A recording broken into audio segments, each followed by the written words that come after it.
পায়ে তেল মাখামাই দিল শক্ত করি, প্রস্রাব পায়খানায় আমি মায়ের কোলে করি। তবু আমার রাগ করিল, দিল ধুয়ে মুছে, আমার শুকনোয় রাখি আমায় থাকে বিজতে। ওইরে অসুখ হইলে দেখি সাহায়া,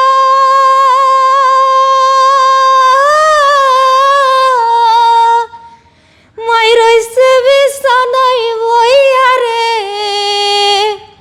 বলে আমায় আল্লাহ যাও গো লইয়া, সন্তানের নিও না দুঃখের দরদি আমার জনম দুঃখী মা, গর্ভধারিণী মা, জনম দুঃখিনী মা, দুঃখের দরদি আমার জনম দুঃখী মা।